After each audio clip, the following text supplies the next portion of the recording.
atu ni din ya me de enye eye pendin pa abaya na pai my ma wa chie yo go na me jo so na me che for mo che na pa na pom te say ana me adom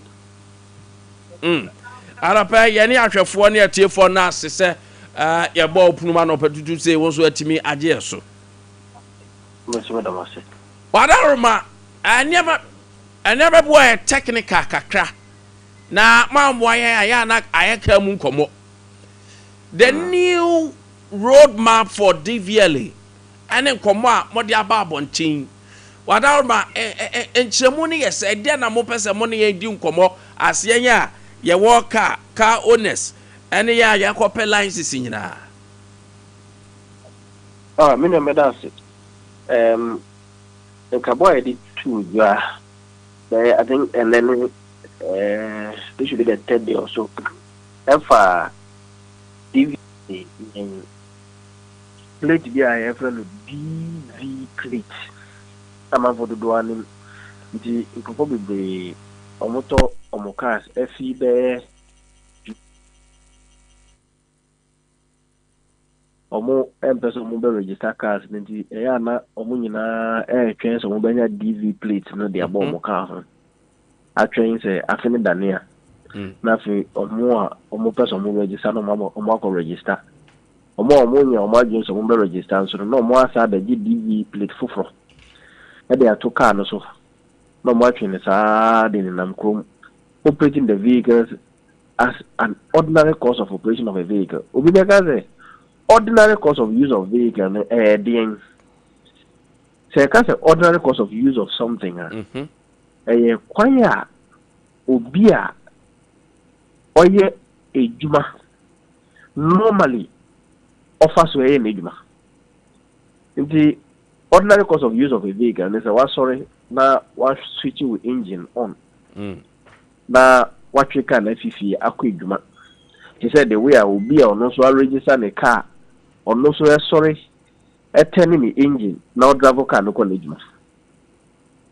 so look at the DV plate no be so register a car one need the same right that same right does not exist for the two of you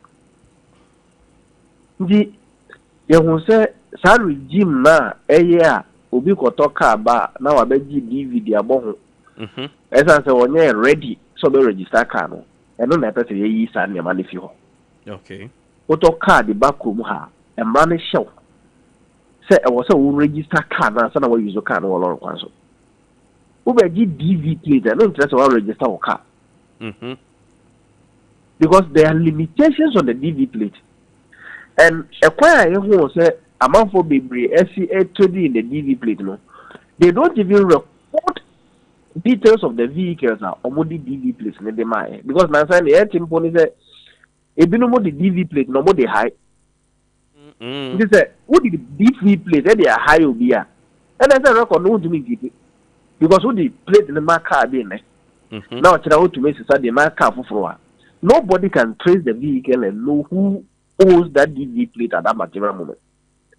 Okay, emra share DVLA and no na DVLA gina ho e my friend road traffic regulations 2012. Okay. LI 2118. Regulation 23 specifically who is qualified to hold a DV plate. I'm running here. Also, the licensing authority may issue a trade license to a motor trader. In the Saudi, also, you bet me issue a license a motor trader, right? Motor trader. Second, a fleet owner, right? Or a licensed trade plate dealer. Licensed trade plate dealer you beer and brano yafa mrakwan so register no or no autonomy DV plate need be eton based on specific requirements on a payment or on payment by the trader, owner or dealer of a prescribed fees specified in the fee schedule. Then who can what? Yes, car. Listen to the breakdown of Regulation 3. Sub-Regulation 3 of Regulation 23. No? See, despite Sub-Regulation 1, the licensing authority may issue a trade license to a person not specified in that sub-regulation. Ubia onye fleet owner, onye motor dealer, and a trader, and a onye licensed trade plate dealer. No, and brandma DVLA question, but you be a masan the panel license plate, a DV plate, but these are the conditions. A motor vehicle having been offloaded from a ship. So, yeah. Then the vehicle is being driven to the place of business of the dealer or fleet owner. Ubia, onye car dealer, onye fleet owner, onye licensed plate dealer. So, ako car fi ship no. Or driver car no ako the place of business. So, what you say? 2. A motor vehicle is being tested after having been received, assembled, or repaired at the place of business of the dealer or fleet owner. Say ako yika na year yakin na yakwa year repairs. Ana obi a car ni yefofo a ye assemble car wa because na say ye assemble car wo kom ha. Ndi ye assemble car ni wie wa ha e wo say di DV plate ni de boko. E say ye nya register car ni ye. Nanso emra hye wo say answer na wodi car befa lorry kwan so na wo say wonya asenso de e di share car no ho ansa. The next one, a motor vehicle is being tried by or on behalf of an intended purchaser. Say, ye car no na ya testi ama ubiato. What do you say? All the way down to sub-regulation 8. Here, sub-regulation 8. Or see, a trade license does not authorize the motor vehicle for which the license has been issued to be used for carrying of passengers, goods, for hire, or reward, or passengers who are not engaged in testing the motor vehicle, right, or inspecting the motor vehicle with a view of purchasing the motor vehicle. Say, yeah, issue license with ma obia on the van passengers, and that's all the issue and yama, and that's all more being put lift. In the other was a obi car DD plate bomb. Now will be in chain can who car no more. What does the law say? That person na juni say what test car no or you are now what do you say? If the embrano the dear ni wa amma kwise will be a what car on ye ready so register on better be more non driving the car no work. Oh, okay. It's just a auto car the back room. That's a 1 year ready so be registered here. That's a 1 year ready so be driver car. That's what it means. That's as an old packet. Put the car in your house until you are ready to register it. Because this, you know, defect, BB at who can repair baby, who see baby. The only time I ever drive a car on the normal day, they say, Obi eti wunchen, nipa na oti wunchen wa car no mono. Wone ne calling na jini so try car no, na say wapo. Wapo car no, atue who can you have no business dealing with the DV plate. That's what the law says. The abuses we have had in this system, we want to curtail it completely. And you really ready to you had simple theater and they say, you see, so what a car, that's a car in the problem. So we can car now fix it the bill or piano. Either so why you ready say Uber register and I say 1 year ready so bed driver can on our party with you. Okay. But we are ready so bed driver there. And running show so called DVL now you register car because registration of the vehicle helps in the identification of who owns the vehicle. Because what was it? Obi knew why ya register the car, you are watching your license plate, nothing the car, so they called check up for this. Otherwise, it means that you are a criminal. That's what it means. You mean a statement ready to indicate you. And this is what is a man for complaining. The category of questions they say, who are the people complaining? Are you a car dealer? Are you a manufacturer? Are you a fleet owner? Are you equally a licensed trade plate dealer? If you are not in this category, you have no business complaining about lack of DV plates. I see. Now, Mr. Toy, that I oka garages for na trimagin so abaso. With garages for no, once there will be also a cars now or tono at Dawson. entie bi kra o de kwa akotro bi na nipa na hwe so obeto obu okra nso a car no o de kwa akoye maintenance na services kakra ho na o de plate na ana abo ho eko sa garages for so are they permitted to use one plate for various vehicles? No. And Brani say if a licensed trade plate is issued to a vehicle, it is only given to that vehicle. It is not transferable to any other vehicle. Okay. Yes. Indeed, like all the makers say, it is a form of identification. Indeed, about the same would the book about would the about Benz, but now go shine out the about Toyota. The law does not allow it at all. So once a trade license plate is issued to a vehicle, it is to that specific vehicle and none other for the whole of the year. And you'll be better car in year license DV plate. Me and register car na a year so. That's it. That me atuna say obi so beka say mo the logbook tum. And to she am say na logbook no me so ma trom say bia me dey call for service na. Ano amra ni di me. Me say me a police ni. Na me shiaw na DV plate yi bi bo ho wo say wo dey call akosiesie car. It is my duty to be sure say am pa ne wo kan e no kre. Otherwise say nya sa na so trace no go say sa na enya fixing bia na wo kwa fix car no embom wo dey car na nam in the ordinary course of use of a vehicle. He has every right to arrest you and to process you for prosecution because it's an offense. Okay. Because it tells you if a person has committed an offense against any of these Nehemiah that is what it is. Indeed, we are car owner. Say Afini Yakone year. He said somewhere last year November. The publicized here say Ubi or interested. So a person on your DV plate maybe the person should apply. And you have to produce every evidence and record to show say ampa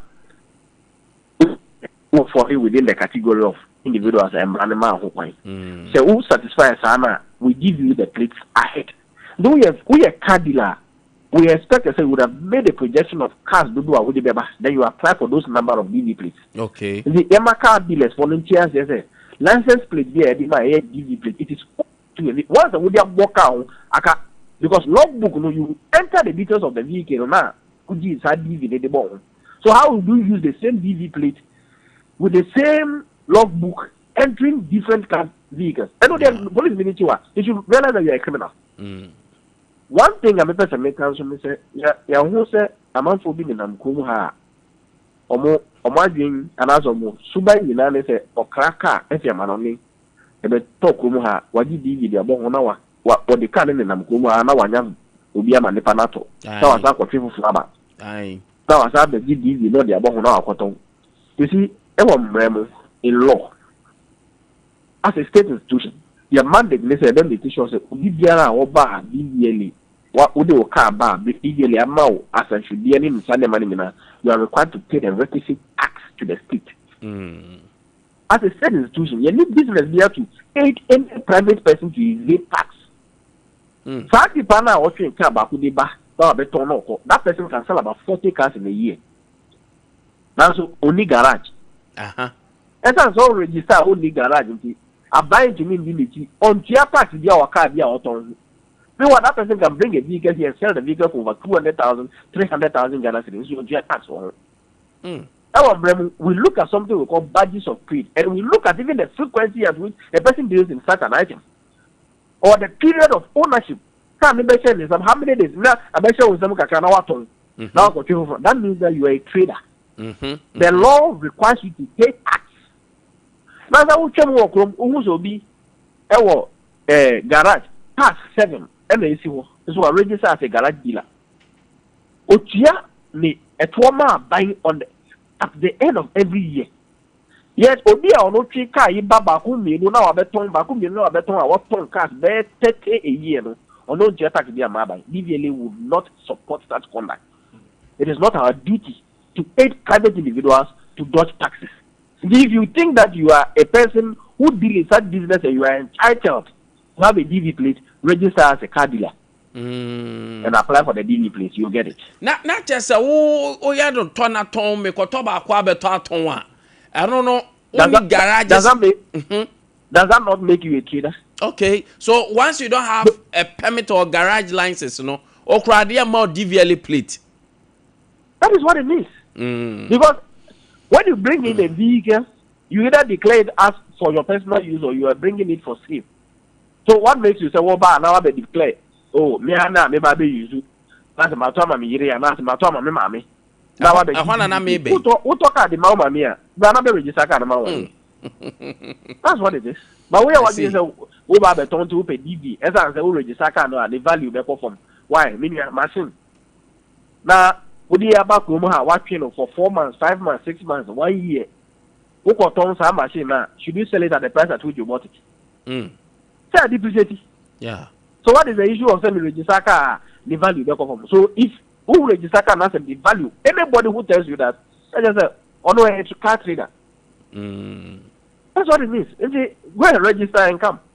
Submit your details and apply for the DV plate. You'll get a DV plate allocated to you. Now, Abisa, Mami Musa, we say, even you are qualified, registered garage owner. Now, a divine and also more stipulated time, hours via, and no crown betim the anam chrome. Oh, DV, you know, yeah, this year, and the quantities now, they are very limited. Very, very limited. It's because those abuses to okay. But last year, before the turn of the year, there are numbers of those who wanted, because as I said, so maybe they are to just open DV plate next year, apply. That's a one for application. Say no choice here, another one. Yeah. And what it means is that I will produce for those who have applied for it. And when I apply, and I want now. There was team of motion you deserve. Before they issue or they even print out the DV plate, because DV plate here printed the car and no authority, and we will send it as well. This year we share it to just a Tombakubia or DVLA at 470 fees. Okay.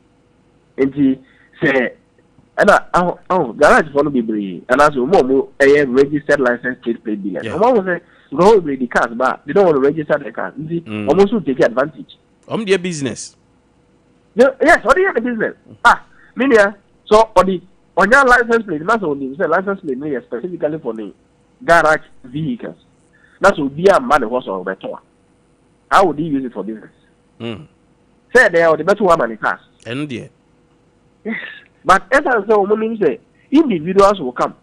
Who needs the car, the plates? The plate. You are also the buyer in the business. You inflate it and sell it at any amount he or she wants. Yeah. Then you come crying to DVLA. How do you come and cry to DVLA when you don't fall within the category? In the Sunday panel, if you be the car back home, if you are accident car, if you are an individual, private person with the car back, you just want to fix it and use. You can approve those license plate dealers, and they will sell one for you. Now they are more account. You wage money in a year. You go to DVLA and register and take off the DV. That's what it is. Okay. The individual crime so me or akwenya kakra se e bia card me dia ba accident car for so kakra wo ma fe ni esiesie no metimi bam ho e beje a plater e be guide me till se me wie sa adwuma na e wo ho no. Exactly, because DV me dia ejina ho teacher defective vehicle. And once the vehicle is a defective one, that is an accident vehicle. It's also to be driver accident car or yakwazo. But Embran also say, what do we move sa car and Fakwano Sua, and Brian Ashes to the idea. I was a winner busy in the bone. Now it will be born for the movement, in and out, fixing, spraying. Yes, and only years are exercise now, and Brahmin show. Register the car before you drive with any fella. I see. When you're ready, Mr. Milia. Is you are ready? We are ready to you come to DVLA and register before you use the car. Okay. Mr. Tuma Menasi no pay. Na say Tramasum say what our register kakra digitally and capture no omumbra activity no so ye den. So your friend onboarding. And then they say, how say the new license plate regime the at the back. Na amount of the brown here, these are new license plate. I ever say the back room. The year more hono. And no year. Was it? The answer ya da year ni hono. Yes. And the car place a digital registration but in fact, this yearly as far back 2024, yes, I say register cars digitally. See what happens is we are register the car after 2024 BR on your friend certificate of title. And then Nepali the smart card be just a license card BR that they call. You can have 2 documents and can Nepali register car papers mean you know the amount what the copies not the call. Copies is one say na era I have some case. But license card be so what me the 2 for when you card now card information be the other so. Say do baby that's the way what you say what on car all you do is to sign the certificate now the mao. Now the card now the air transfer it's so simple. Okay. Yeah, who says exercise and no boy a thing near a paper DM. Now so you register cars you and some other technology nearby. I was saying you're making sure say a database as of now is current. And Brandon Pokora trade they say I think you be or say card register a car a Ghana had or so ba now or renew the license plate. Also the license plate I did round be the ornament. The round be at the left side logo. Yeah. And therefore the biennial renewal. Now there was a card here for every 2 years because at all times authority need to do records of active vehicles on the roads of Ghana. If you know that a car be that's a 2 years or buyer, all we can say is maybe I can in the panel what one come and you have maybe what one will be or Burkina Faso and Niger. And I said the car is involved in an accident, it is no longer active. Now you have to record. But yes, I did. The amount before the Bromo cars, a bit of transfer, what one will be on nearly transfer of ownership. And this documents I ask can I go online so see here. You can't say that you know, so now I can say, car way as soon as you are, if I am from so.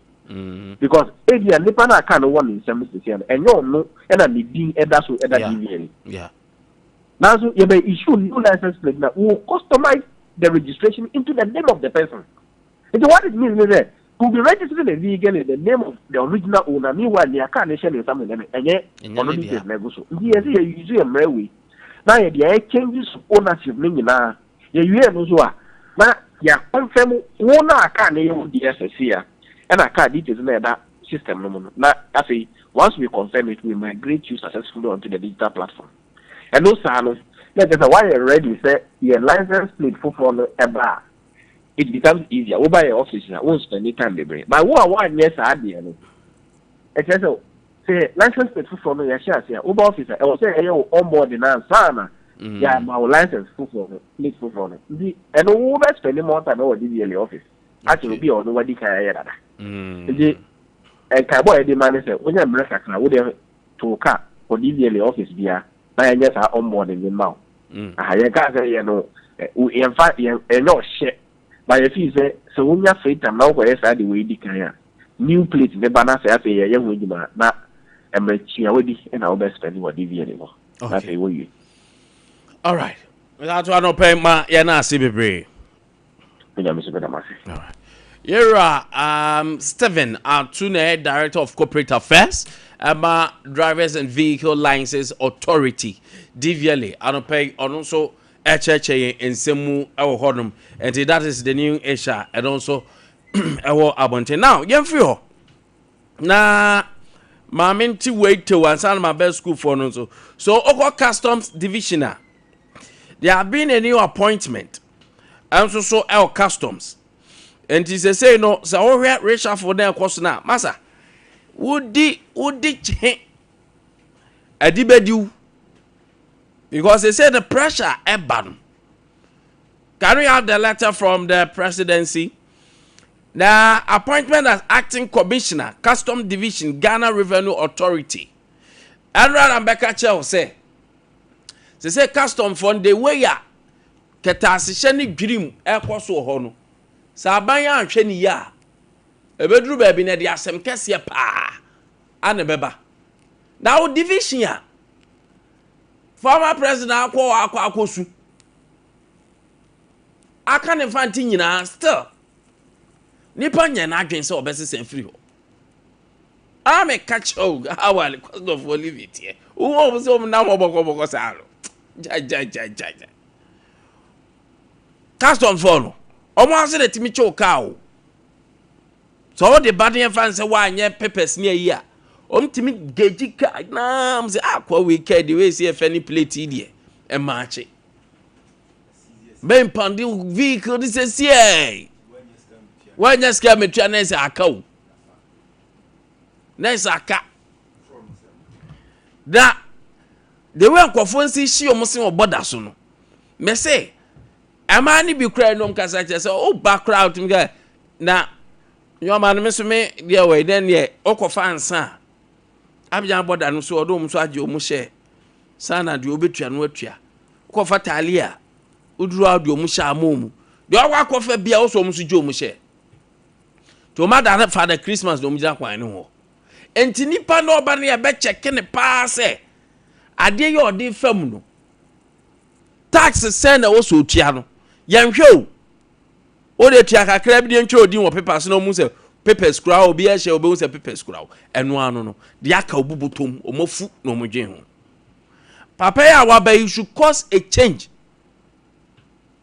nipa nyina kodi fa nipa ba ko pe na ndin tani ye ti service for ni bebre home na mo kululu yo musi ya bad no but police for nkwa na etuntum ne ehu omu ene white ko to bia no musi ya na ebro so chief inspector boati wo so ame MTT di ba menchao na menchia ya na for chief CID hoyi champon chief so menchao CID o Kwame me se boni ekoso okroma pa just tax ni se ka se ye hwe ni ya Ghana ke amere o ohwe kasa kese ekotu emfro ekwan ye omu se no hwe load omu de ba na bokina kra de ya na areho se wo fa nwoma bebre na wo kwa bokina omu amfa nwuram da ene oduru hod ma be yiso ya na kwa bra ni didua aso ahomam nu apagya ahoma no se be ya goska ni betwi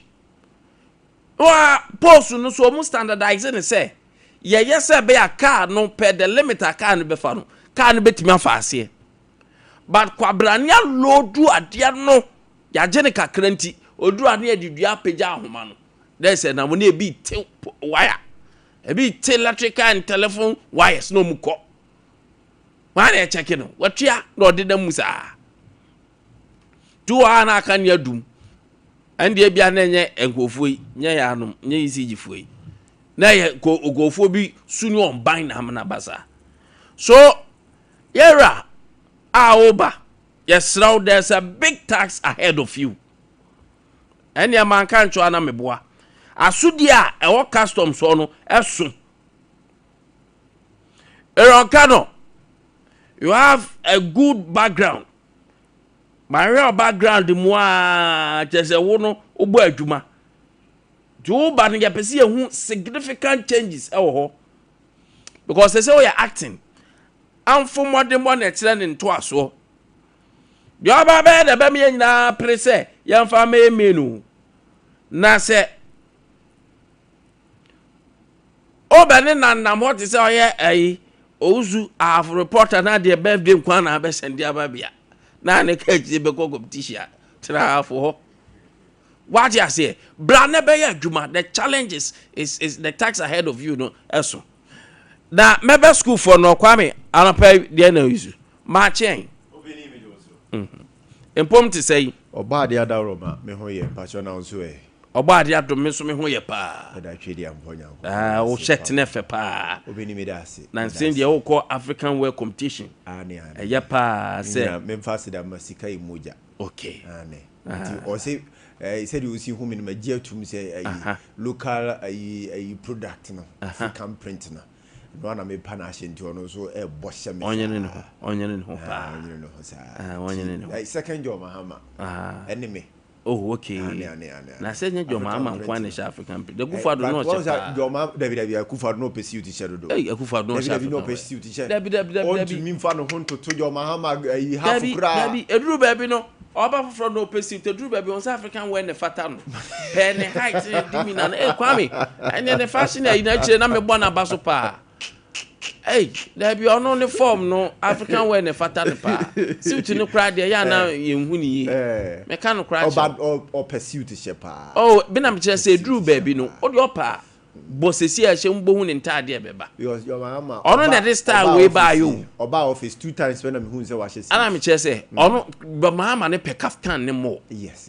Top and down. Yes. But a bad say African print say yamfa white bin sha yan design say ani na na ado na ado di na ye mama de kaftan pa ti ado no ya say white na to mani bi nam ha so ba do man hu so wa hye fugu daw anaya o shebi ono na do sha African wear e fata ne pa especially or shut up say ya Kevin mon say chima me na fata ne pa me say uti no kra de ya me pe because ya na say ohun nkran dokono no yes and one say new package and dey na me pe ase amawa ye and dey na and dey she na me pe about ya package ya and ya na ne class 7 no was soro yes and dey ya but so shut up say odi ya na e fata ne pa Kwame Calvin Monfa school for na yin to so na yin school na Kwame enkasa ho ne enko Monfa school for yin to so aha maya wa bo bi toda abi tobo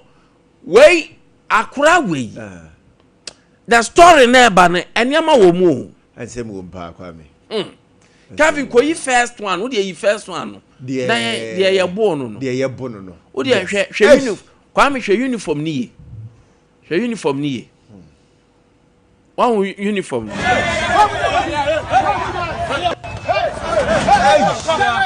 boys na dey kwase asemo eboba ne to awo na de dey bone nko an wa eboba ne to ne sa no enya boba say normal boba o blocks pa ne to say akra ne ye bu na kunu akoda o ni 20 years e ti ban ti say mami di ne yon ko kill them and to wait they should identify all of them bet you wo nyina what the 15 what the 12 years crowd bet them kwasi asem say yes Kwame na sabo we nya na nko no me say nyame na say bu sabo ne nya kwa na cause America fanuko street fanuko much street nyame na di ni one for flat ni kwasi asem na me nua na me ba na ye say ya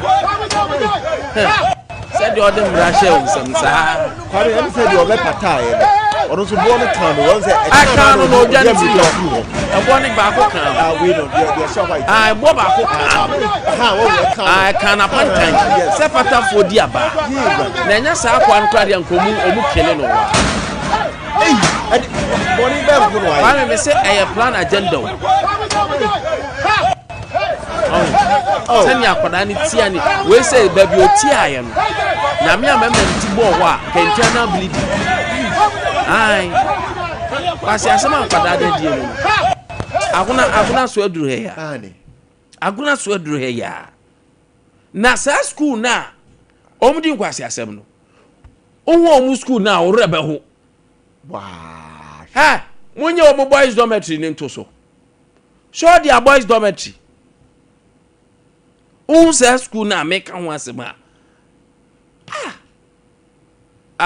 abrechiro sende and senior high school unwo mu dan o mu damu ye na say ya be fam story cry say ye fight say mu school no be upgrade no moti won kwasi asem ko na say bi mudie obi de ne ba school hwe but hwe asem we police for mu hwe mu ye kwa me say my checks bi all video no mistaken odi kind of torso yes okay shabrante we hwe nanimi da be Steven mom I the better Steven Kevin mom mami we no mo dormitory no mo hwehwe mu mo ko junction ho ba bi be dormitory no maki wo junction ho ba bi Barbara help them monya ne fast na abofo na ba abofo no mo ba ya wada Sompa 98.9 na Sompa 93.1 de abofo no debio mbeba etimba anytime monya ne time na abofo na ba monya ne time na etekwa enne efi ha me ne mo ha Abradi na nyankopon because Kwame very sad Abradi nyankopon say ujonku school ni Now me say at their age, Kwame, at their age, that says how do you wait to me boom with Trimu say ye feeling tian plan on the emfa money Trimu kuno say yen omodometri eti omo ko di nsem hunu no omodometri enya for manwe omo say na me se Kwame madom yase akwa ba ko pa che ni fie mmobro te se meti hei Kwame ye fa beta e school nya effect wo mo thinking so no te se do ko ba bi se ya wadwen se suade na bra wiase firi wiase to bra wiase no ti school mo ne kwase asem sa firi wiase to na bra wiase no si adisua na didi pa firi wiase to ebra wiase so sua dwuma sa no dwuma so timi di firi wiase to ba wiase ni ye hwa ba bi omoda yen kura se bomu nya mo boss dormitory ni na se wi for den kura ya ko ama mo se mo nkwase ase mo wo mo tirimu de akuna so eduru he ya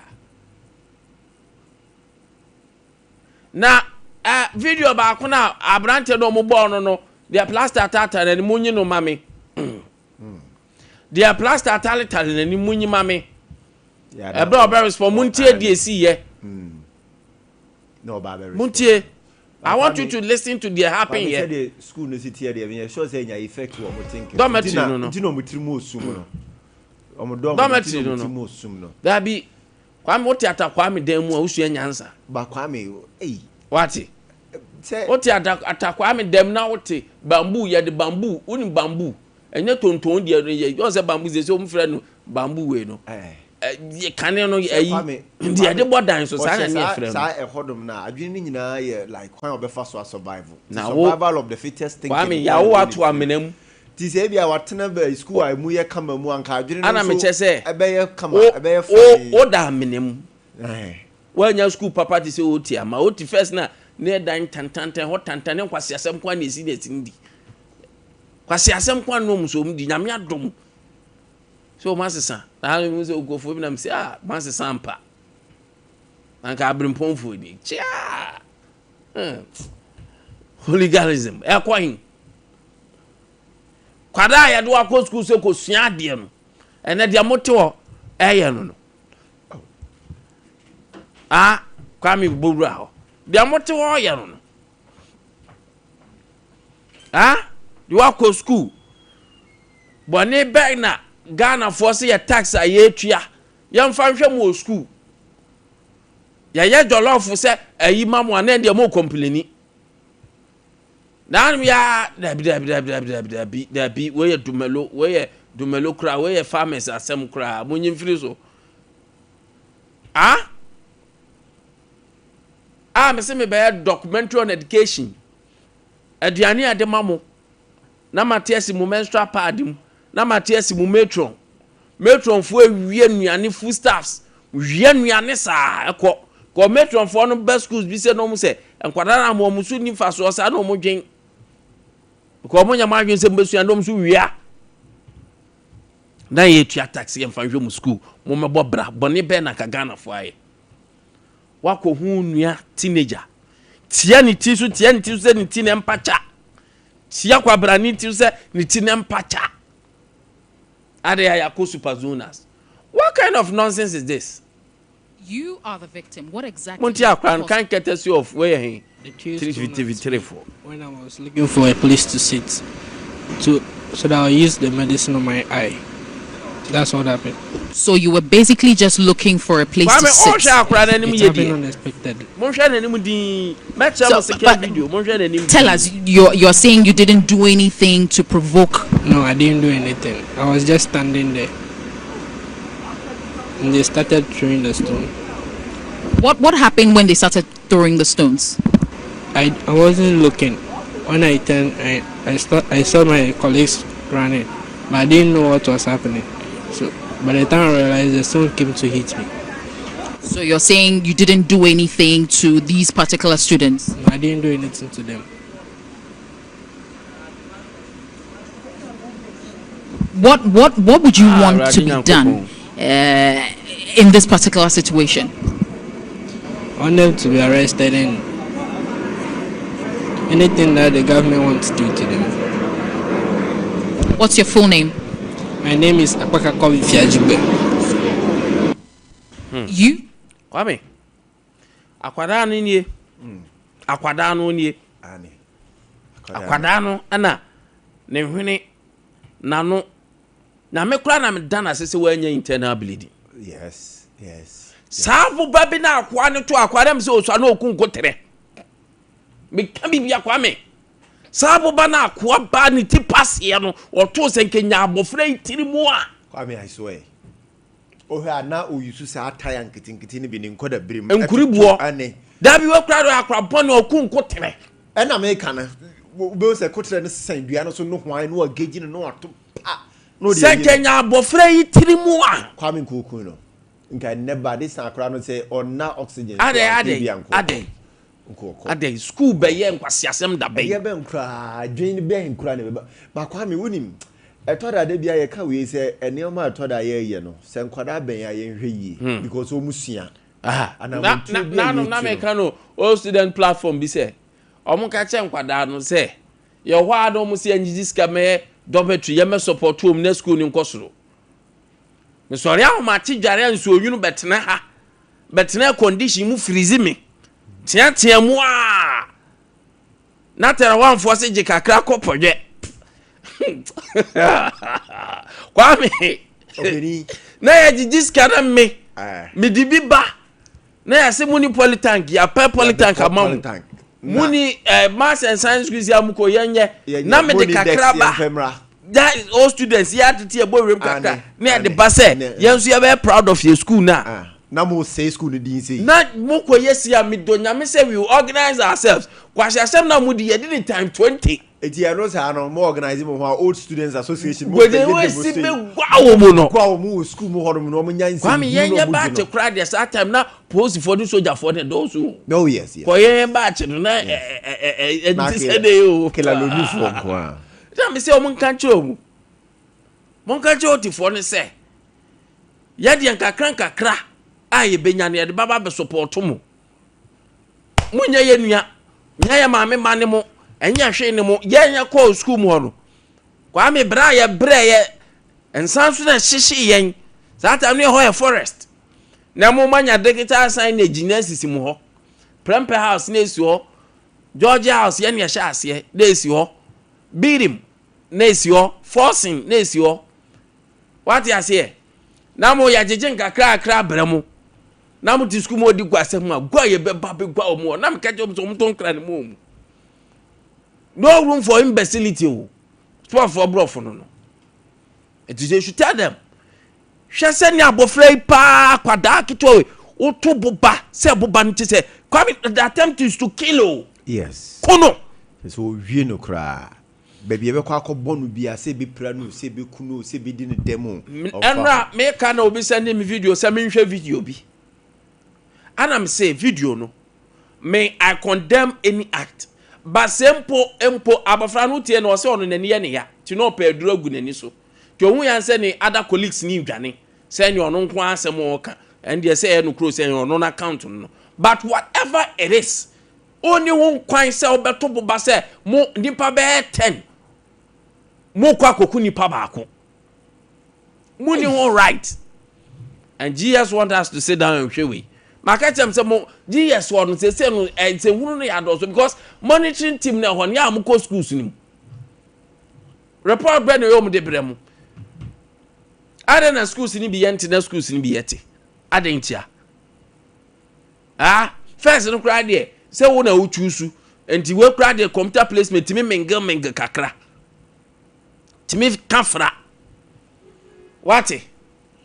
No mo ka tem say video we Kevin dia na opepa ne bon dia no mo kura se kan yi ni to so o mo tem say menhwe video we yi na kwa me weekend se be kwa agona ho hwa kura na nimpa kura na okura se kan no ne tie dia mu kan no akiri ne tie dia obi nso kan no akiri uni sa ya killer o jan o le obi akon apira no wa bo obi toda enti no uni sa ya killer kwa me so ho uniform no e be ko central region o de mo mfansi o mame Kwame ya samo obeni mame ncha na me na wase no pai na yenche atifo nso na o mase so mo kasa fidie no da Sompa TV Sompa FM Facebook ani YouTube o mo hwe Kwame ayero ho sempa se ene ihu sa ne mai nyina se ekokoso wo ye secondary schools ahodo no emu se sa aye abo tutu ye kire se ye school na ye ne den ye na ye nima tutrasem ye na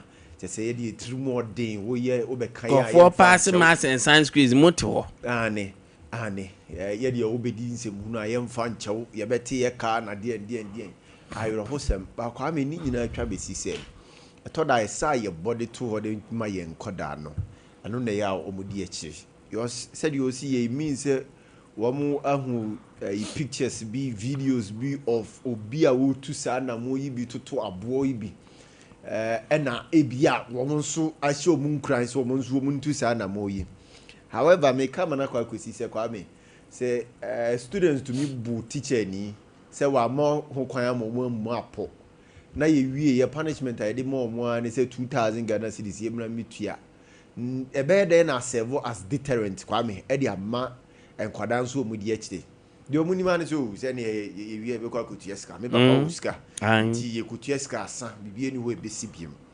It is very very bad and it also tells say your headmasters ni your teachers for now mo kire enkwada na de no kamia is o mani hye ni nkoda yi eso ewo school mu sanso na wofo nso mani hye ni nkoda no so wo fie because sani mai nyina ku bi se osua free school mu ana se osua free fie enti ya teacher for ni awofo nyina ewo sobo bi e wose ye de ball because so osua di free fie a obe display some art kitua bi wo school mu ma wo teacher ni wo ye che bibi kakra bi atiwa bibi kitua bi so it should inform you say akoda we oya violent nti yempe kwan bi so mfa no mfa osua wo school mu so okofie a na ni ye bi obeda na di wo efie nso no wo wofo so wo se uhu se me bayi nsisa ye kakra bi aba ne mu ne kasa ye mu ase ya bibie wo ho ne ni yo ye mu ya bibie wo ho na fi nso yatumi ahyase nka yatutu ana mo ba ko bi no ba ka ba ze Kwame enye wo mu nso a mentumi mfa so bo no so nsa mbo ni nyina mbo because ade e chia Kwame okopede ye nkoda no so bedi o system no mo ha den system no mo den say di obenya de ba fie no kra ye nso so nti ade e chia akoda no ompe nwuru kra de e koso the life mu di ope nwuru nso wakonya ni school fees di omu bedi wo fie na sefo nti no adwene na ye bebre it is because the system na nkasa ye wo mai mo hadom no system na emwa one ema wofo enya adwene mo fan ne tiri mo fan enwe oboma ne a teacher for so nya adwene mo fan ne tiri mo fan so emfa mo nkoda na enti na ne ekoso sa no so yes rese opposite for said enra CID penny pa chire mo no ebetumi apra ne nkoda yi na ye de o mafamra kwan so ya buti chani ye 2000 ya fine 2000 ya buti chani ya buti chani ya fine 2000 pe eti we won so akwakoye 2000 ebetie de ebesi because Kwame otumi yes ani ma kire se adwene na woni tirimo no empanyufo adwene sisi anyini Kwame anyini me say also ye twe aso by adwene da otirim nya by age kra nya by age pe de ewo otirim Kwame me nkohwe custom for new boss ya ene enko na ifo na ba yes no wa hu de enti ane ono ne appoint ne so mra me custom boss de ekoso wo hono ma airtime no omra mbesiesi hodom omra mbekọ so some changes e wo fa e hodom because custom for no wo mo de bia media meka na mekọ so aka se Kwame wo mo ka ho na system ni mo aye din wo mam ha o mo ka ho na e bia okoto tomato paste okoto eye enchine okọ akoto eye drinks ahodo aya import de aba okọ akoto niam ba ko mienu bia ba be pie kroma wo mo ka ho ena ne bo aye dene no because atwamene bo o mo de to o mo so wo port wo ne ha bo ho ne borders hodom no so chain di o makwa akofa e de afiri hodom eba e ka o mo de to o mo so ne o mo dadwene ahodo a wo mo de to o mo so no Kwame eso nti port for na e koso sadi and I'm praying say changes an kasa be koso because late president Mills ekosu wo ho enkosi aga still da so koso and ato force so and run so and now no ka den go no susu ti wo mu me hu say changes and customs in the okọ esu nko a wonya ko pie hode a de e koso wo ho no na be mo wosu ba we ya we kra be ho na Kwame sika nso omo divert di gu omo anka so omo account mu nso nye sika kuma se nka ni nyina be gu oman ne coffers ni mu nso a nka bibi kakra be tumi akoso but 1 2 3 na kwa kodi ombotom ti yesere se boss ya wa kwa kopie hodom no obetu na mo bia be se afata na Accra airport no fine dia aba na aba nyewe se changes no the effect for beba o man mu nso a e mo so mpa e Kwame that say poly tank small super tank and a no na make come for the amount 1 year faster the way amount for see ato adi gusu no enye easy because say no corner ko pesumo ni bia unya discount 10% discount it would mean fast from 1,000 Ghana cedis equal Carnation say for a stipulated time one more dian kwanko pebi awaso be yeche anope bo homo dia ne ko pebi sumo poly tank na anope make come for the amount okwa no akwa ko pebi na dia ba be du djuma ebra ekoso yi won say sumo no dia ma poly tank ankasa no be feeling say ono na ma obi asua bi yew na afwe sene poly tank bo akoto tank bia emu ateche ni mu apoto bibre wey unum so matim say unum so wa depem anope bo homode ne ko pebi da also fire wadwuma pa eyan sorry companies afie mu monkoda mu ko pebi nsi ho ko bia asante se anu anu no mo bom nso sa anu afili ente ye sumo super tank na no pe me kamfo e dia ma ko ne kwa gibi so betu kwan ana abekwa akoye adwuma eye express group se opeso ko Canada opeso ko USA ko UK Australia New Zealand Germany country bay bomodia nebra express group yede ye say yadu tu kwan aye kurujin ti anope bomodia debra express group say open visa say wanya visa na pe ticket ato ye show affordable one na fe ya ye oto opeso okoto okonsrahwe ko visit oko holidays ni na ye boa abo tu kwan yi international exams no ye register bi ni ase aye tuition SAT GRE GMAT TOEFL ene de keka ho no oba ye boa amanso watimi asua ehun apase once and for all Kumasi ya wasafu labor runabout and crying ubewe Kaneshi first light tema your community 18 Lashibi filling station yani Lashibi funeral home ana ebank so sansuna East Legon Trinity Theological Seminar ho ana behuye yani omu ebank so pa takrade for mama market circle yani hot Ernesto for ana ebank so yani omu ne opposite so ya momra server house dining court dining ho Tamale Mumra Tamale Teaching Hospital Babiani also your court dine home for 0249 000 0 near me and sound 448 0249 000 448 and 055 555 0067 5 in your num 055 555 0067 now so bra na yenhwe na nyama entotoye ema akwanto de wamfa eye express dia asem ato bebebu pa jusika na books nso akem Kingdom Herba ana ekofa by Kingdom Garlic Capsules any bitters Kingdom Ginseng Power Capsules Almighty Tremendous Capsules eye mama no ahimfio obeye kama bibia be tight infections be gani o menstrual cycles no ebesi so kama onya menstrual disorder emobi anto kan se asimesi wakane ho eye mama no Tremendous Capsules pe bi na bobo afa Kingdom Ginseng Power Capsules ginseng ne wom no eboa mama ne timi gina so yon adwuma ma bibia ye kama ma wo mu anopa bomodian na pe Kingdom Ginseng Power Capsules sisi yade afa wo ye stress mental stress afa wo ye beman so energy ni ho o anu ai week bomodian na pe Kingdom Herbal Center for Kingdom Ginseng Power Capsules afa ye nyina ya benom Kingdom Garlic Capsules ene bitters Kingdom Garlic Capsules ni bitters eno ya ma obia fi boost immune system no ama immune ayeye soldier for no home be ye den akoatia yade bia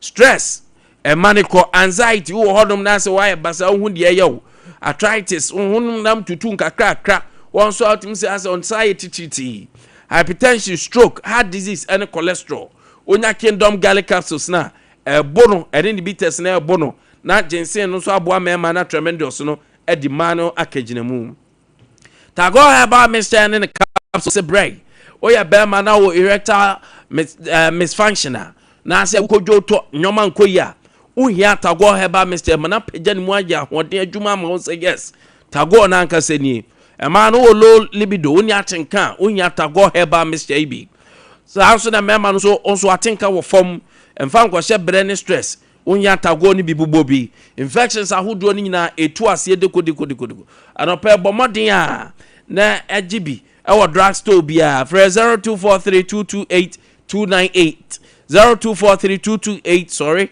296 0243228296 ko pharmacy shop any drugstore ya papa bi agina so bia obenya bi enso so ato e wo ho anope RSYD no VG studio se break or films are hold our person or movie na person or person or you can say podcasting and also person streaming programs sorry banks you mudi adversary unya RSYD Novigi Studios or muna no pe mo bo adu akagina mu jomo number 057-471-5778 057-471-5778 and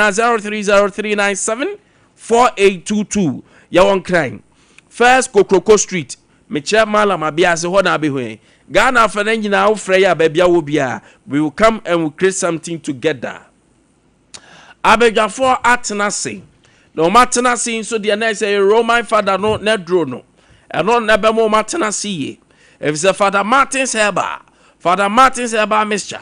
omu adro ni eno an obi afriend Roman father na dro no ana pay say stroke na che odam pam ana se titiriti na echechecho ohona me oya why week mreyo aba untimi nkwa adwuma untimi ntibi ni ana se pressure ana se diabetes yade bia ya kuranko we adro we divine nyamensa wom eya adwuma sen miracles no nyamensa wom e divine yade akwanko bia etuna se kode amount 0247 919 122 0247 919 122 ana 0552 668517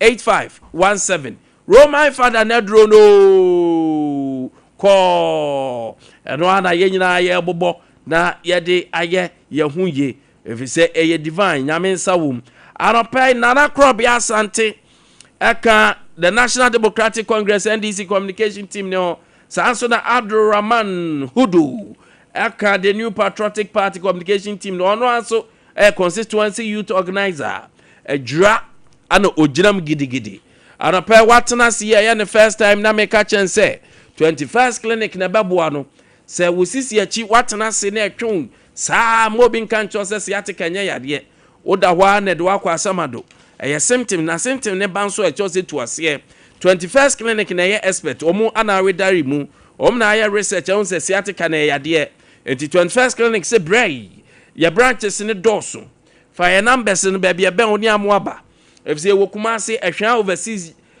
Sompa TV na osro no mo ye fom ya ne afa radio ne ben so oboase fom mra council quarters call junction hwa Accra Domi Market sunyane teaching hospital and Kransa for mumre Techima Gian Bank that mumrem for 0249311311 0249311311 05031111 Krobi Young as we MPP ni we NDC ni we CPP ni the be make say if at one point near was 3 seats in Washington region na MPP for class okay was at junior to be say every moon some time ago a man became 2 then with the help of regional chairman Nana Kwesi also contested for the 3rd term in office and the help I mean to me enya 1 seat become home 2024 general elections here tell me to me at the 4 seats about become home I'm in the Ashanti region there were 7 solid seats we are even eyeing additional 3 okay but minimum set Nana Kwesi wo we na NDC for say omo beto abamano onum say bi mumpo ka say ma bedru ho no obeko on post aye because ade no it's very visible it's very clear maybe you will be able to me Krabia mama na say Abdul Hudu, Raman. Mudia ya me dapa ye organana umufre mu no. The bombo ko de. Eje so boko. Ejira sorry, ejira boko. Ejira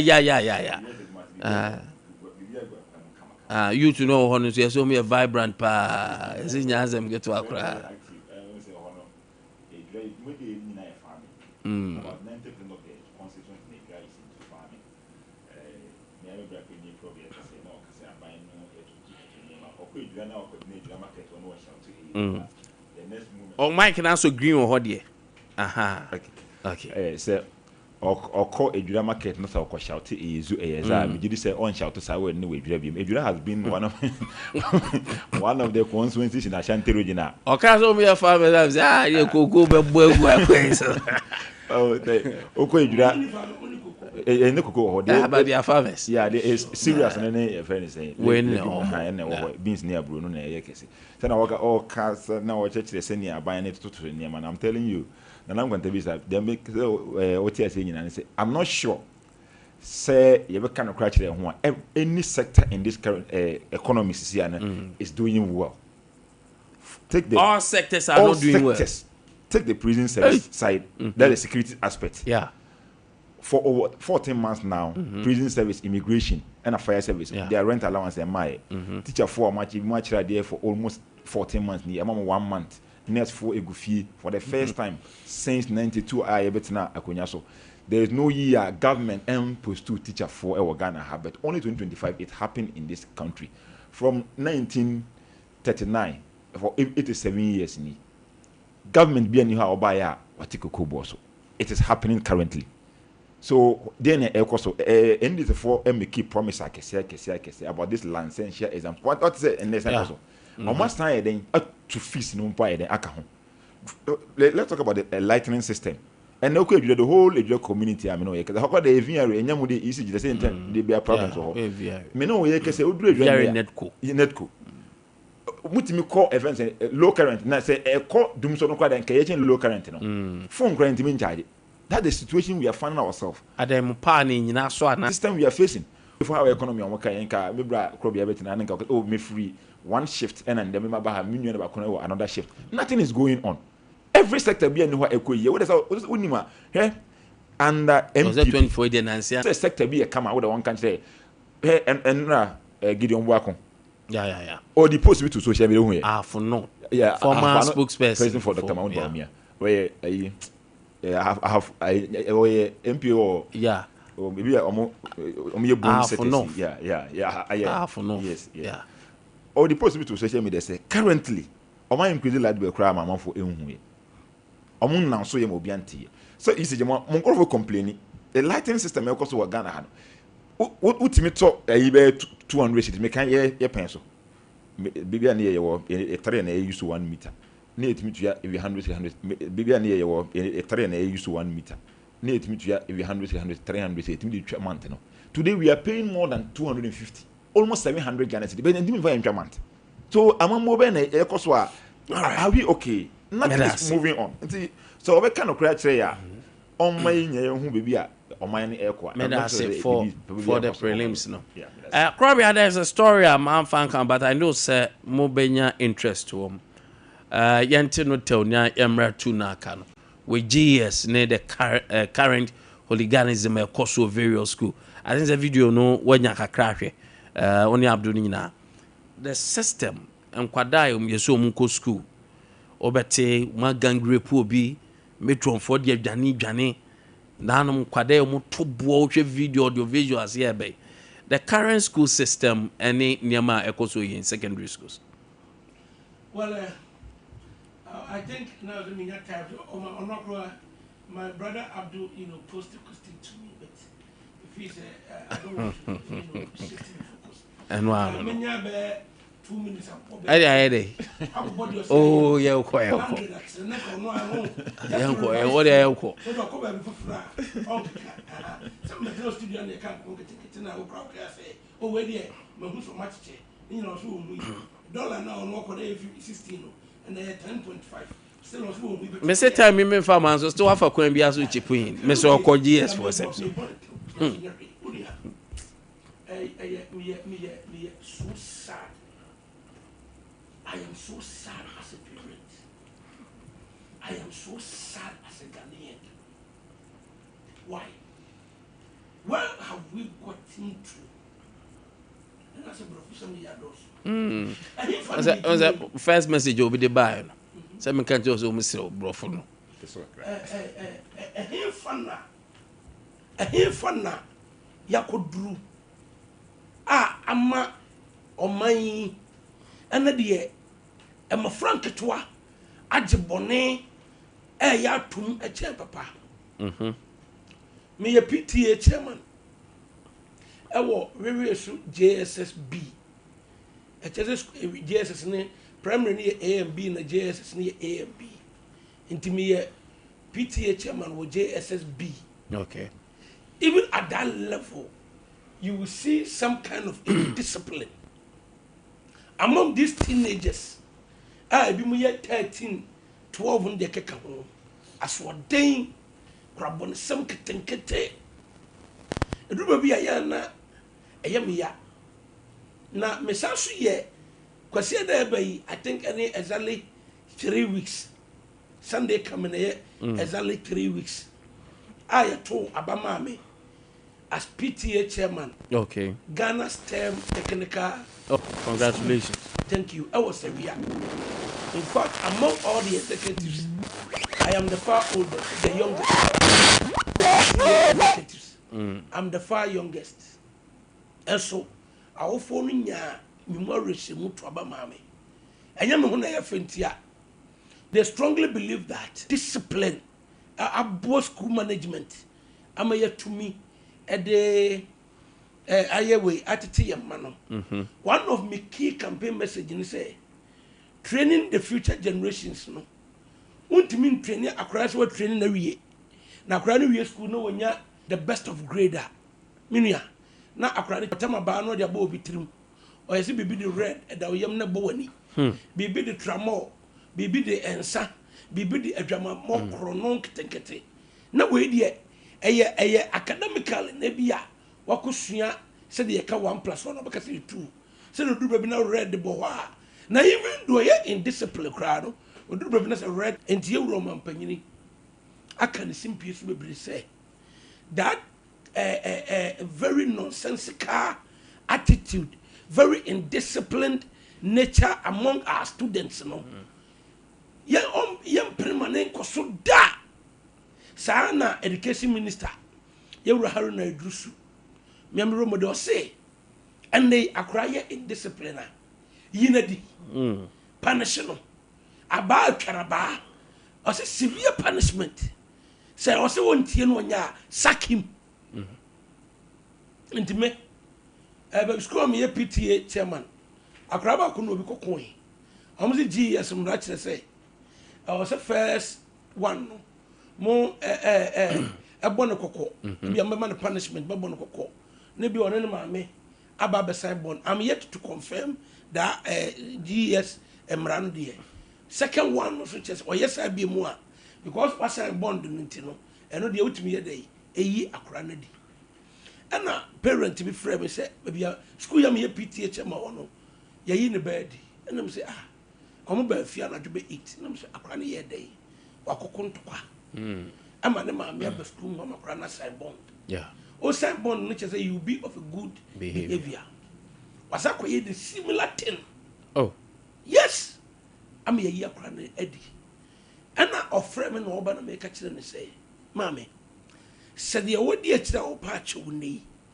se owofo bia ba ana de obetimi wo so oba no ebo no a wo ye sure pass wani beje ho wo ye sure pass obobosi wo ye sure pass akra no te say ye nyi na dia wo kon bedo but now you are here begging minua baby o man do say ye nyina collectively yanka mom na yantu sa ade wo yase a hwe bro what hey ebia you want to work to enrich your life but make say with daily income I don't know what are now about 80% of your earnings me say o hamu chichemu adu watwe of skabia unya through abia or other me or other revenue sources and bia adwuma Sompa o adwuma yi obusumi akatua no okane nyina bomu a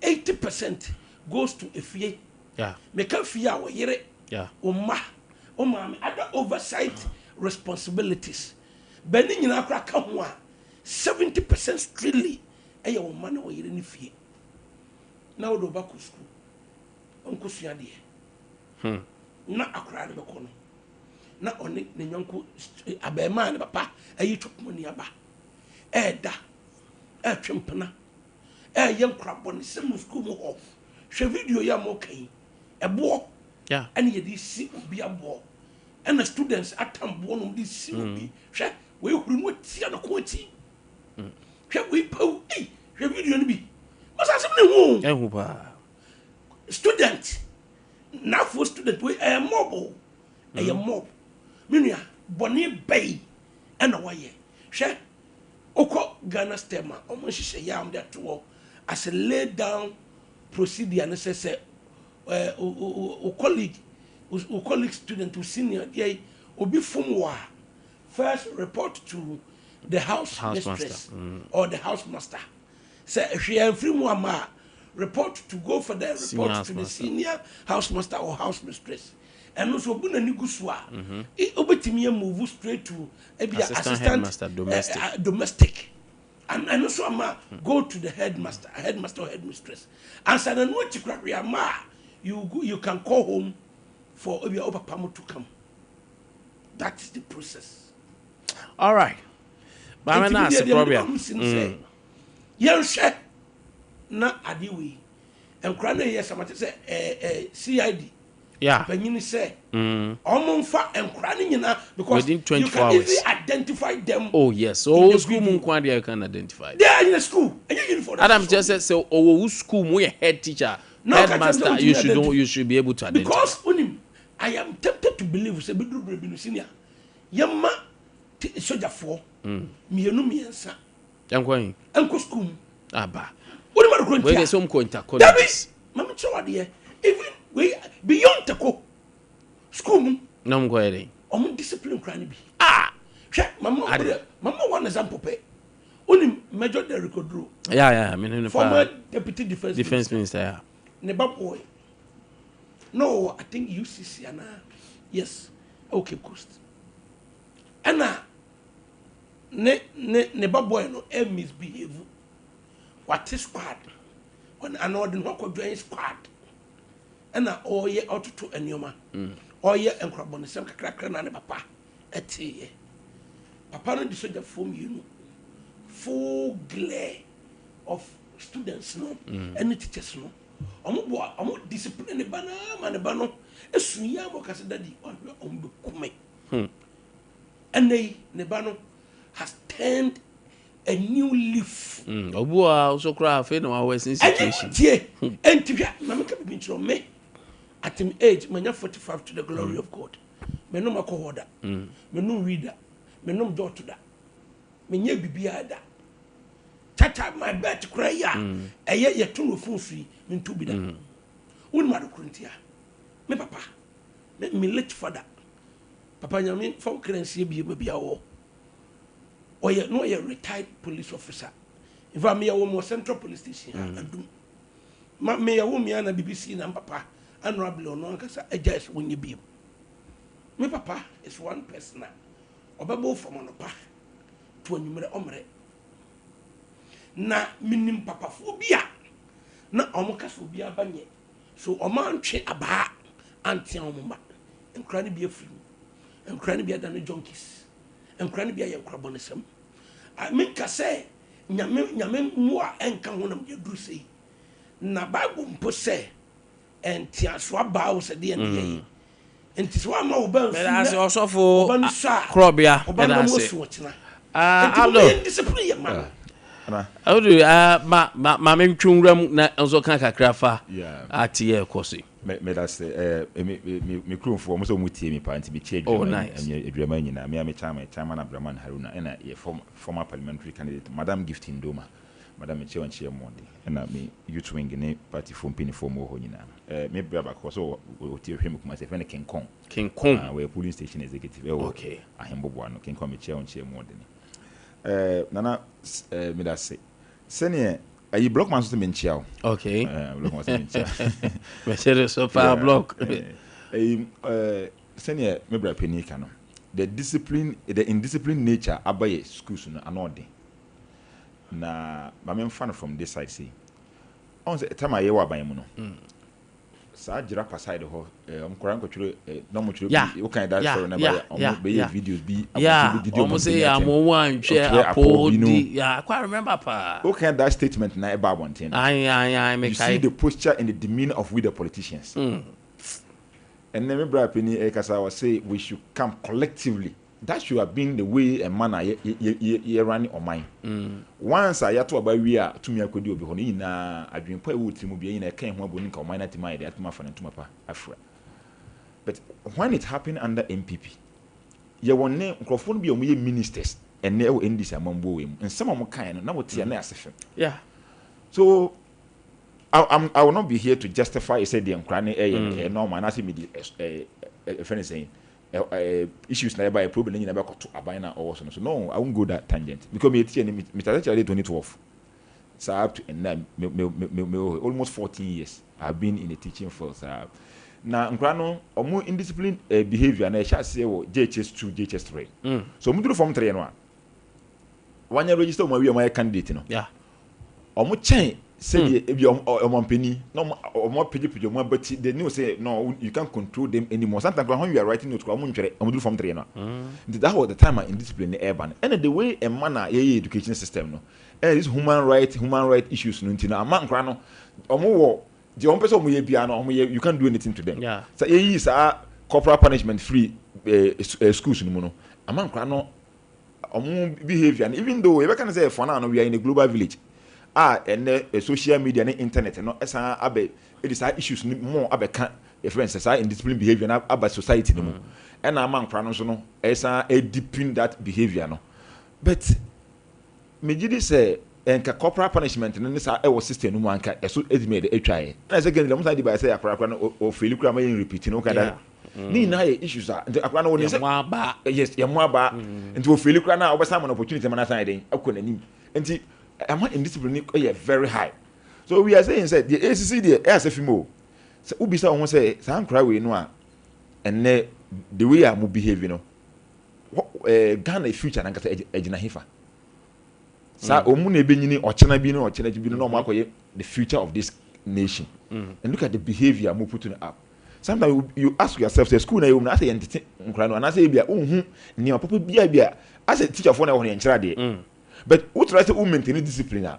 We are going to say it should be see or man penny na no be too answer police for what is our yeah, vote over. Omo treat you edit threaten teacher ni ebo teacher ni no. Yes, say we here. I feel close so man can feel. Yes. So or instill discipline too much. On penny man cry nya de omo painting because that behavior nti no. Nkra no say omo kwachi omo teacher ni abo no. And omo ya no it take almost a month to man penny na no be too mu ansana the security service no taking the issue up. So we are asking say and say a banner man penny attention and the security service no they can't do anything about it. So we hear some cry we behavior no no. Then you ask yourself say Ghana no where are we heading to?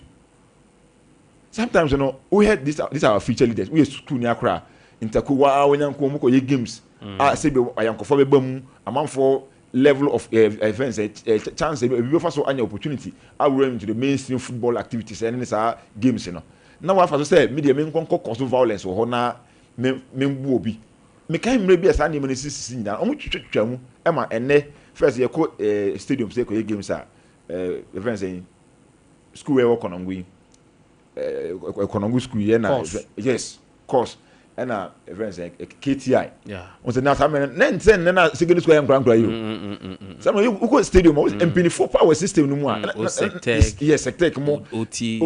Not the system more. Wouldn't even need them no. But that time no more crowd say. That time cadet for on the control system no. But then no. That time cadet for on usrum say we misbehave. But then no na me bra friends Krobia ka say omfa soldier for nko no hwe enkwa no mu soldier for no bi mo unim ade a konkra no mu na o ka say sa soldier ni de ba be jansi mu no boss me say soldier for no hu say omo ne wonte na wo hu omo a na that discipline no udi by respectful na udi dey emo but omo ne wonya tena na mo society ba ku mu a you don't care about them anymore. That's why I say ebi so I instill discipline be twittu am warning shoot be na am for adweba am say no they can do anything because it's human rights and say here politicians no issues here you could defend it omo no e dis how no am kwa no hu say no me yakra na this party will come and defend me on any issue sometimes you know but the me man no be sin no say here politicians no say issues be say na say ye hu free mu a na omude asotwe a ese na efata di man kra no I think say ebeboa but I issue American was omo say ombe dismissal kra no from school no ohun MPB ana MCB ebe fa sia akopachawa na omo no ahemfu bi asofo bi malamfo no no omo de omo akohyem na say akra na wadi boni we anke wo se yedi asotwe man no na some people we akoko protect akra na akra na go back to the school meanwhile that behavior this system na home no na adwen the end society they also were no one obuguso ya dem and na me bra penika say obi akokodi boni ema yakopa che o me yagina to no akodi the same boni no but yes still o ma ba na just because of a PTA chairman no onko pa che o the emo so o ma na ye ko hefa me da say mame embra wa ho mesha se afri ho kotoka no finally name no from Ministry of Transport they say enye a thing of a discussion biem ya didin no abana meba ansa mebo maminyi messages kakra ya hwefo nso ediba emfree ho ene de dam WhatsApp no mami enyi bi mfree ho no enso na yenko yanim enso awaha okay mami nyeni sing na odie yanhwe kotoka ni nwe na kotoka International Airport now Accra International Airport Nana Nkwantabisa me da say say o mampeni John Dramani Mahama ene na pamfo say Ghana Kotoka International Airport na highly recognized airport over Africa, one of the best airport you want ever Africa no enra omo say omo di call parliament now official omo je to say omo yi adina free so I Accra International Airport na you be say won say Kotoka International Airport na start time ben na be do start time we na the year 1969 and they decided in editor Kotoka International Airport na sa airport we no say editor Kotoka na odi NLC animu amokoje tumi omokoye ku editia omampeni Kwame Nkwantabisa eno mo yese omu free omu no de o so omu di edimi to so se na ebe ya Ghana fo be hu say papa bi ba ya na efre ni Kotoka on so be bo no ho modern epeja omane di duru mpempeso ka na say every Volta region sana ekokoba no eti obi be say na dina ye change no Mr. Mebra Krobia be ka kire timamfo say what is din mfaso de be ne diba anade intimate say omo MPs ni bi eya giu say Kotoka cool leader the den so ntino one deserve say di star big state institution we edi anano but he was yes he was a cool leader na NDC as a political party no party na nkasa na ese free fa Rollins na onye cool leader and then the NDC abeduru zampembe so about in democratic governance so oman bia ne wunnimu history a woyira mo amoka ma say ori ofi oyira obedwam enetie enti saa nyema nyina ye nyema bia na I was expecting say bia saa de omo ye na bia komo de bibi foforo be ka ho ba me hu ne say NDC as a political party they always behave say as a Ghana to me no omonya na say aton oman dia momo ukona say o say saa school we na wo CK Tedam University of Skills and Entrepreneurship Training na no omba ya na ometwa mu na UDS wa campus so mo autonomous institution omba ya na omsa be betwa mu omunya yakra nka omeka say bia even say Fremped the second international airport ko omeka so metwa beto ho de megidi say oma prepare mo tumi fa ma holai because niema omo ye no because me ka say mre bia ye wa ban mo ka say na omampeni na do ye say Legon na opesen ka orunemu science institutions no Ablakwa honorable Ablakwa current yes bibisa what in some kai omo kasa ya to the sense na do ba kwa onye hwe wo Ghana ha na wonya hwe na wo ba ya ru nemu nneema sebi airport no me 1969 esi airport no to e very say kotoka from time we see airport no side to ni mama na wo ba ya na sebi wona see airport no nde ru nemu ana wona we see sa University of CK University wona we see they were welcome wona we see why you renaming it the NDC for na mo ye opposition nyina na say the na MPP ewo abam no na nya omo na ewo mti na ye omo ye o ena me kire no on say tema ye say legon say nye ne to ye ba ye say sesa no nto mo kan ye no e kire say omo mpe ye nya hwe ada na ye sesa that di no nto mo ba ne de na omo ya omo so mo sesa di no na say de ye bia na ye omo fe ba na ye omo ye say nya omo na ye enu nti na omo ye de omo complain and the to me now be omo nsem ade a omo keki against MPP B today NDC is doing omo ye no mo ho typical example ye galamsey nsema na NDC for kan fa galamsey ho enne omo MPs etimi eko hye naimos friends say civilians achi omo ko attack naimos issues ni na be see but under MPP MP or asutifi nofi so kind of sorry no omo don't ko na parliament say mranim kra no, but and the MPP means the MPP eko yes I galamsey issues but at the end of the day no the bone of contention say ye nyankrofobia mo ko attack naimos the me patch say in fighting ade bia in this kind of opposition bia no omunya 2 minutes they are doing it in multiple fold that and person what I say NDC as a political party so when you GDP be the more NDC for ever baby bia they are not coming to do anything this name ya me hu fa so dey party every so dey aba and na almost say urudi content na buy na almost say assassin ye gafo assassin nti also omudi akra na to so na omo recognize almost say omo na di assassin na but urudi ayina sorry na mo amudi ma ya no e ka ho say ya gafo assassin nti na omudi ma mo so omo ya na ya Greater Accra region I think Accra International Airport no one of the reasons yes boss mpajo the reason pa omudi it's sad in mate mame na ase do there problem oyibo bu atin atwoma ne be him Mr. President please some teachers have taught for 14 months without salary. Please kindly pay the teachers because they are suffering too much. Greetings to Dr. Babian Shali Chei Tiwa MP Achumanwa be just south. Kojo Bamba National Affairs Vice Chairman Hopeful and Justin Kodria from MPP General Secretary Oyibo Buatin the way free neighboring. And then Masawood Kumase Bantama. There is no hope the future generation under the leadership of the NDC government. It's very sad that those people who were on the neck of the previous MPP on Galamsey issues are now mute. And those in opposition who are now in power are blind. Hashtag Dr. Paumia Toaso 2028. Regards to Honorable Sampai, National Affairs Vice Chairman Hopeful. Teacher Kwajo Adiway Every Tepa Enyina Susu. I don't understand what goes through the minds of NDC supporters because they seem to think more about the party than about Ghana, forgetting that if there is no Ghana, there is no political party. How is that possible? Due to the lies the NDC churned out during the campaign. Do you see how they are struggling? How are you? And when did you hear of any government reducing the money being paid to our farmers more than this time around? What is the cause? Greetings to Honorable Eric Nanajiman Prempe MP4 Ahafuano North. Chairman Odino Kwakwapia Kuka and Justin Frimpong Kodria JFK. We also free Mansan Saba North Central. It is deeply worrying and unacceptable that out of the 318 ambulances secured under the leadership of Nanado for hospitals and emergency response across the country, only 191 are reportedly operational, while 127 are grounded. The current administration under President Mahama and NDC owes Ghanaians a clear explanation in regards to Chairman Wontumi, aspiring national chairman and community, and Chairman Ordino Kwakwapia, A.K. Kuka, aspiring Ashanti regional chairman.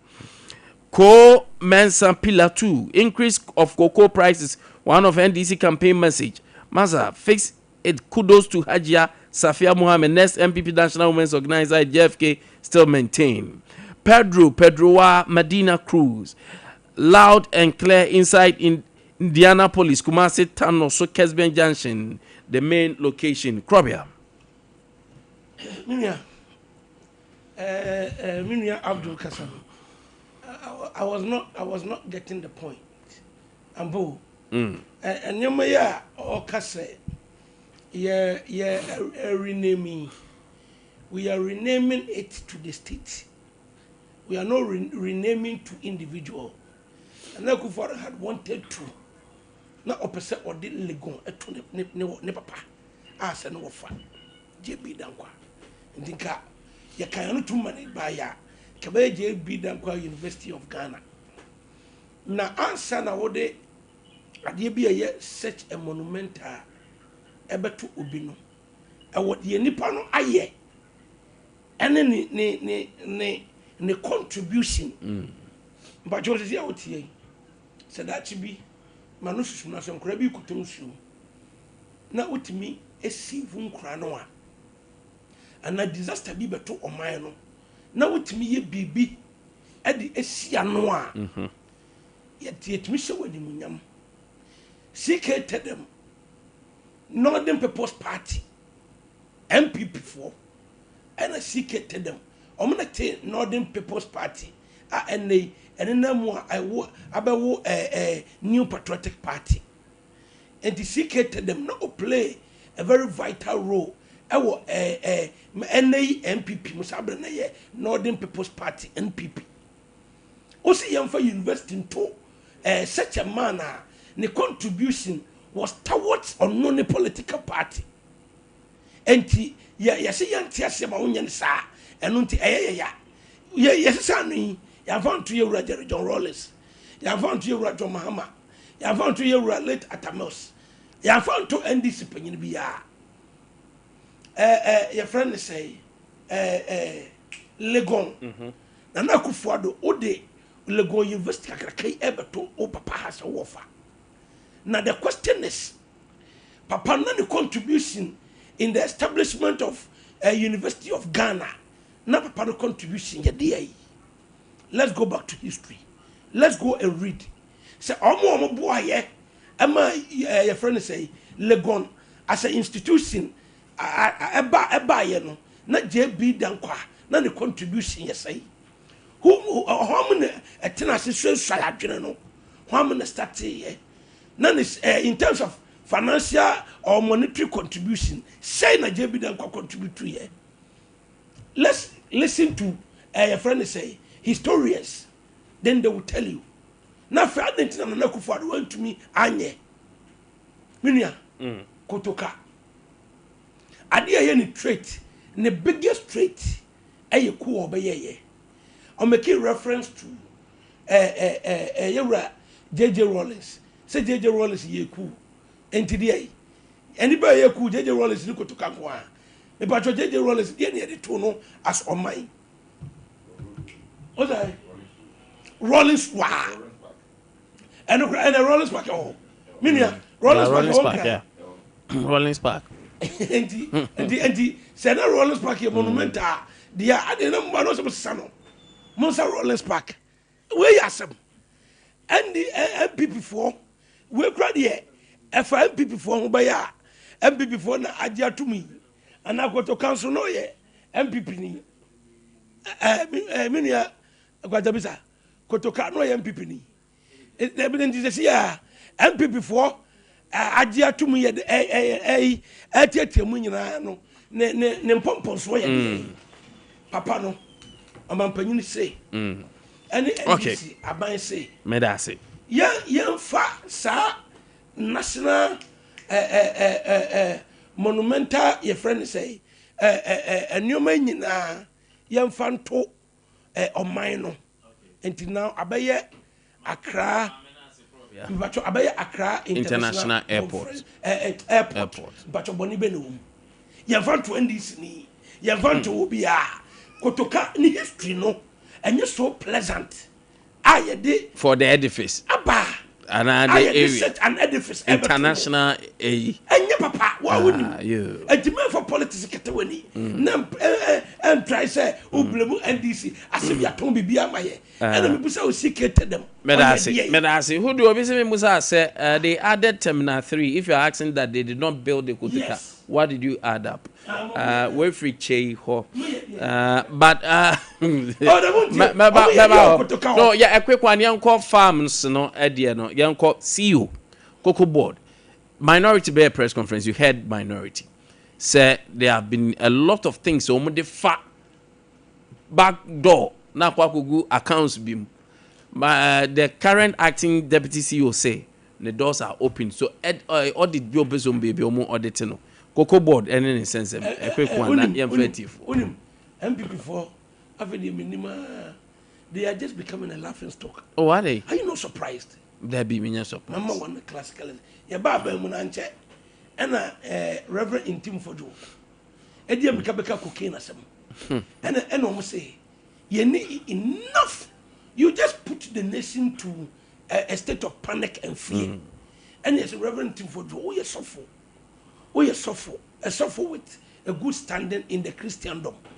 And to where they suffer, boa police, but boa police, boa national security, boa CID, na omun to me, and she share emu, Reverend Tim for doing who's all tronity, or the parliamentary procedures, at the sa, ebepimene, or evedi, your friend say, investigations, but okay.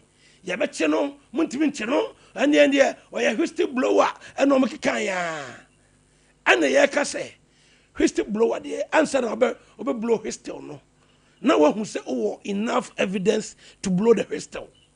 Reverend Tim Fojuo ebepem ne eyivedi ye enya arrest bo he should appear before the CID and assist with investigation bepem ne the gentleman Reverend Intim Fojuo MP Asin South Minia ebepem ne Reverend Intim Fojuo antimi anko Minia second one ya minia a respected journalist, a respected colleague Kwajo Opon Nkrumah and so ebeka gold board sika bi ayira NDC for the go mbotom sami jamfio ye gold board CEO o ma chedi ade ande ai ana me bacho ma wie ana ye America good ye good ana ye America ana ye say ye wura Kwajo Opon Nkrumah bra na ba boye said ye unya information said ye manim kodu ne de wahwehwe makodu bia no ba boye Kwajo Opon Nkrumah say amabuku no for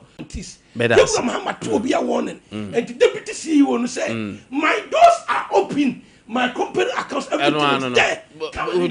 Abdul Mr. Remna me feti for memory now so me da say na you say minority I raise a concern say there's conflict of interest deputy CEO of Cocoa Board Atubuatin because of enema bia omo susu say enkoyi because of conflict of interest in ntino na say it's an allegation and anya sanete allegation nti enye ade a eda allegation there sanete to say yente say mo ene yabaka say mo ba be mo kwati oral eno oral nko ama nipa 22 billion and whatever we are not like you so yeah be can say as at now no it's still an allegation yen mu de ne bi the issues now eba no e kire say omo pa che say there's conflict of interest for papa no bi adwuma no wo ye ena bebe na be de abebe hye nti ni na kire say sika bi etimi fa accounts mi akoto accounts we mu also the doors are open we are okay with that but now all customer was say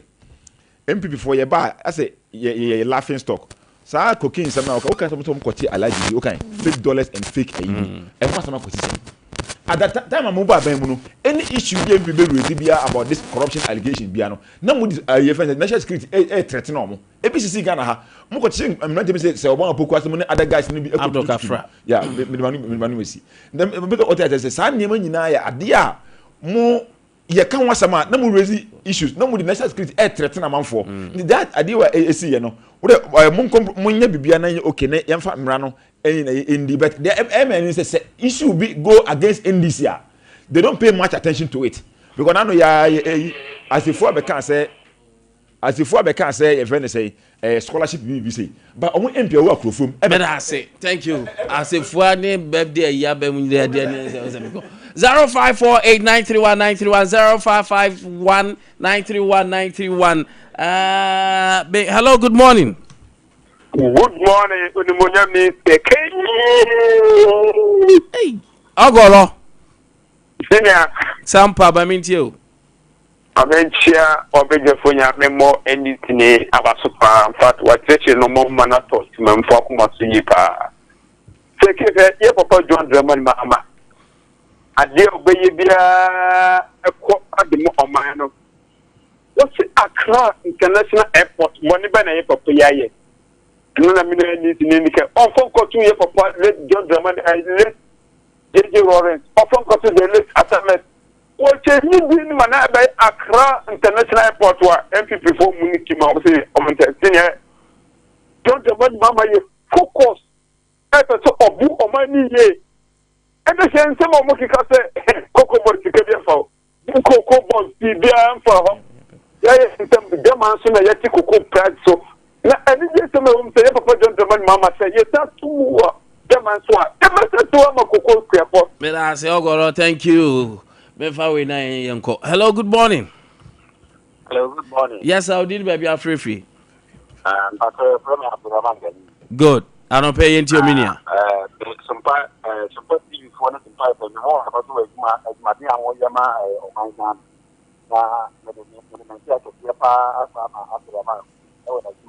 How are you?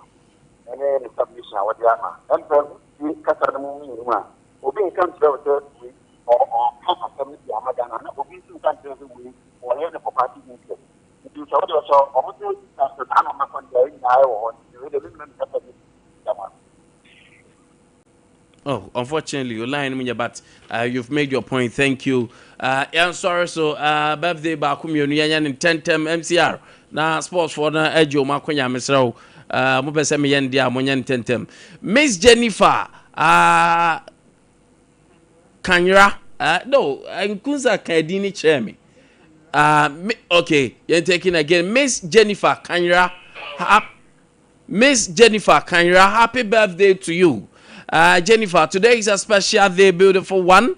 We wish you the very best. May this day come with all the blessing. Oh, yeah, Nesni, Osai entrepreneur. May you grow and soar high from Philip Nkunsa. Miaminia Philip Nkunsa, Sompa TV say, happy birthday, beautiful one. Enjoy this amazing time. And we're so happy birthday to Desmond Asari inside Odomase from your friends, family and loved ones. Ebusi Afonso omo don. Nyame ma kwa tenten na nyame mo ska bebre. Why be my dear? Akwa guy. Happy birthday, Asari. Enjoy this day. Na happy birthday nko Angela. We free Nana Safo was Sompa 106.5 FM Accra. Nana Safo say, nyame ebe shaw, na nyame a wahye nyuma pass not be kwa wie pa. O se nyame de ube ko brea ekron. And your birthday in Shrabia, what Wakumaso, Yamima Nimrem, na Kaination so say, Nanasa Futawachi, a Yamu in Sum, no so your number 1. Happy birthday. Now, happy birthday in Koma, Kwasi Kumi Buadi, KKB of Service Radio. Sunyane, happy birthday, Kwasi. Enjoy this moment. Chen in front of Fro. Happy birthday to you. Yami from Fra Dumu Kwadumu. More promotion, more money, teacher. Happy birthday, sir. KKB. Happy birthday, Kesia Pa and Koma Nana and Pa Bing Cheme. Nana Okaso. And I would they say Yamimo Brohun in a dom, Nini Shamau. Nana Kobunim na Yamimo Fie a Wapai. Nana, your people are proud of you. Happy birthday, Nana Pa Bing Cheme. Happy birthday, Koma Mata Mahama. Beautiful Mata Mahama. Happy birthday. Nyame ensure no your kese. Nyame enfom fra dumu kwa dumu. Awafehima. Enjoy this amazing time. Happy birthday to you, Martha. Now, Yera Benjamin. Benjamin, happy birthday to you, sir. And I would that you say Yankopon say. Enfom fra dumu kwa dumu. Oh, yeah, National Communication Team member. Happy birthday. OMPP mu. Nyame ma more promotion. Happy birthday, sir. Enjoy this day. Dami show Bibiana. Oh, happy birthday to you. I want fair. And that you wouldn't say, I'm saying, Shano Emun Kamso. Your friend Irene of Irene Beauty Parlor, Koforidia Anawo. Irene, Yame Endo no show. Yame Mana Domno Enyakas, we free Wonder of Angel TV, Angel FM. Happy birthday to you. Sam Radier, the chairman himself, Atanasi.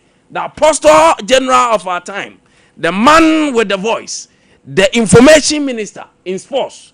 Yes, Ember Power, Etanasi.